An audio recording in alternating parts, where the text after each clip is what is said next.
Okay, all three rifles used after World War II by Eastern Bloc.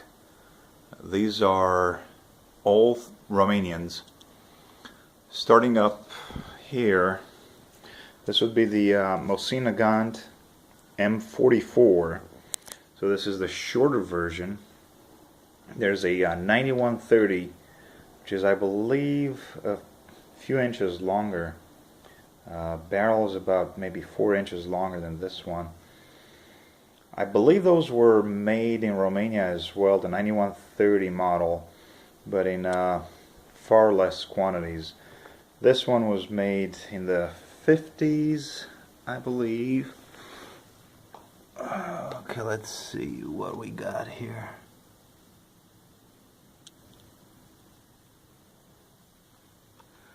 Okay, 1954. Prior to, well, let's say after 45, right? After 47, whenever the communists took over, they used to have the Czech-made Mauser copies, the VZs, VZ24, I believe, which were actually better than the Mauser K98, as even the Germans prefer those.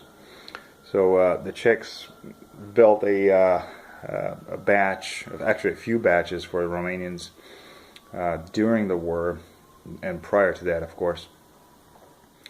But we're not going to talk about that. Those were arsenal sold after, in the 90s and even 2000s in the U.S. and everywhere else.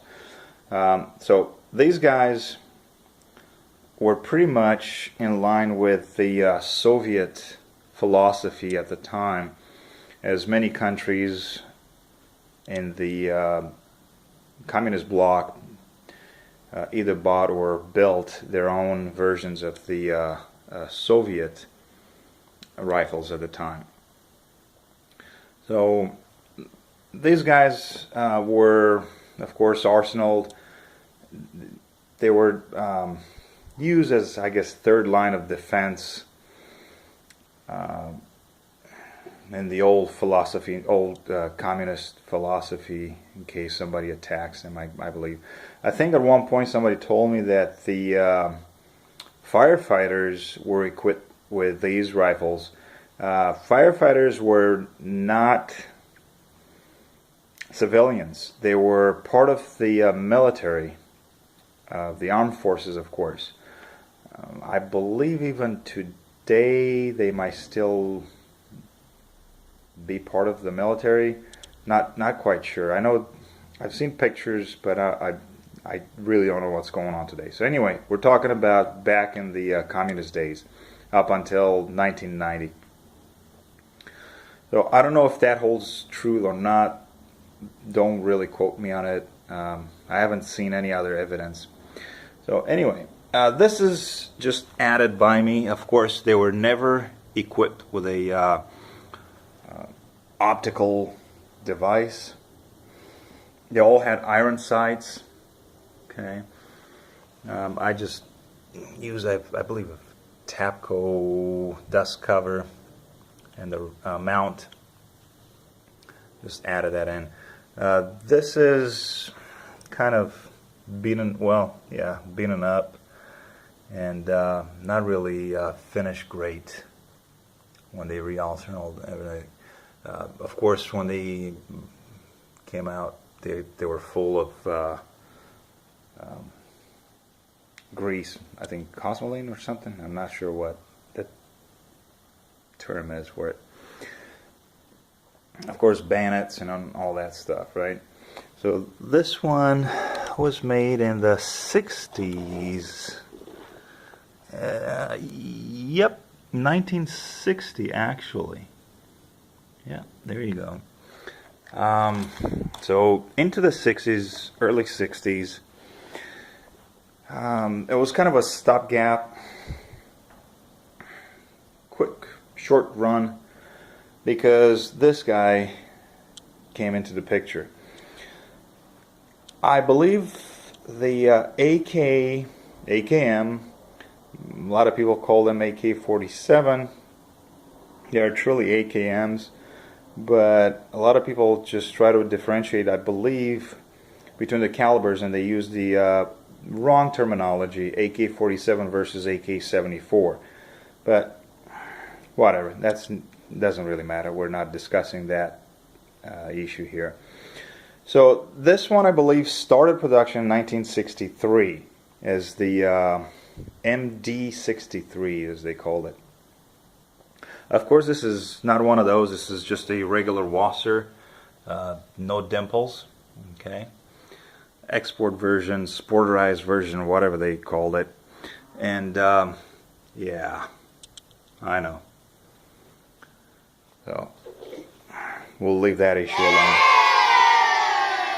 So of course they build a bunch of sub-models of the AK family there. The short ones, the Dracos, the PSLs, the designated the DMRs, right? RPKs and so forth. Although no true Dragunovs were made, just they were based on the AK system with a longer barrel, whatever. So this is in short the history of the Romanian arms manufacturer. This is the Kugir. A lot of people pronounce it differently. The proper pronunciation is Kugir. So I don't have any handguns made by them. There were a few. The Tokarev TT-33 copy was made there, and then a similar handgun, well, similar to the PPK model, the German Walther PPK, which was called Karpat Model 74. I don't have any of those. That one was chambered in 32 and later on in 380. Tokarevs were never chambered in any Western caliber. They were 762 by 25. Yeah, 762 by 25. I don't have one of those. I wish I had one. I had an opportunity once, and I wasn't into it back then. And now that they're not available, well, almost, they're not available, I kind of want one. So yeah, I know. Anyway, so you can see these two are roughly the same length. This one is just about a 1/4 inch longer. No muzzle device, of course. They never had any. Okay, and they have a, I think, close to 20-inch barrel, both of them. Of course, that's bolt action, semi-automatic only, of course. They also made a bolt action trainer, chambered in 22 LR long rifle.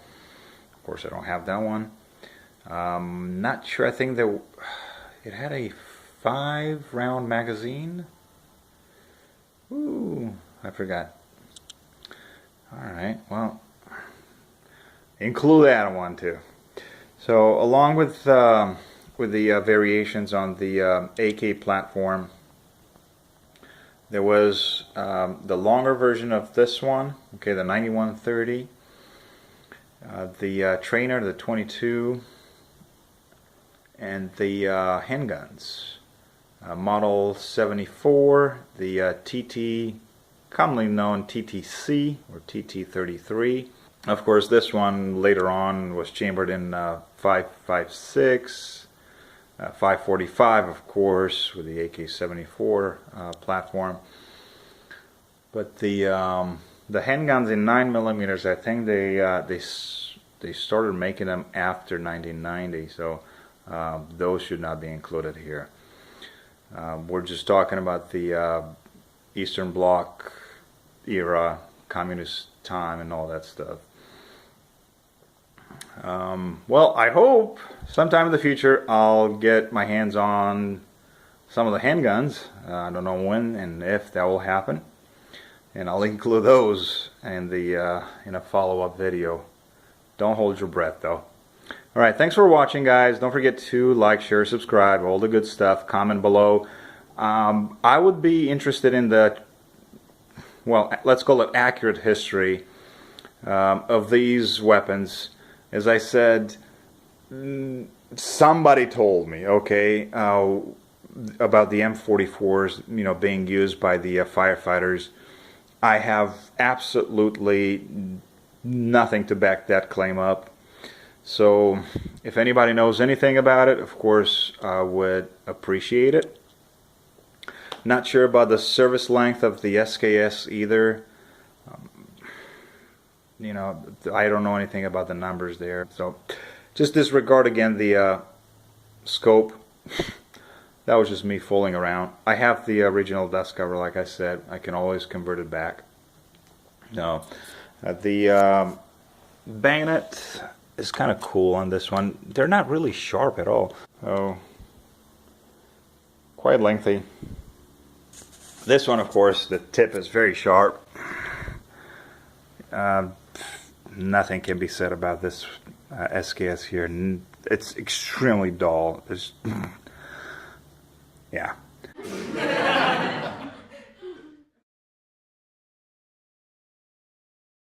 You just kind of move it. Oh, one-handed. Jeez.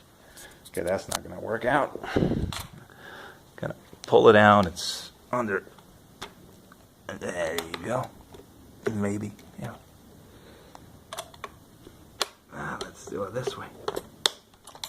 Alright, so it's got this little mechanism here. Just pull it again. It goes in there. But they were not really meant for cutting. They were actually meant for, well, I guess piercing. There was no armor. Through clothes. Just the you know, when you use a blunt gun, knife, the wound is much nastier. A clean cut is always better, but using a really blunt knife can make a really nasty wound. This one, I don't have a bayonet for it. I suppose I could attach one. California, I still believe, allows them. I need to check with my local laws before I do something stupid. So, anyways, again, thanks for watching, and hope to see you in another video.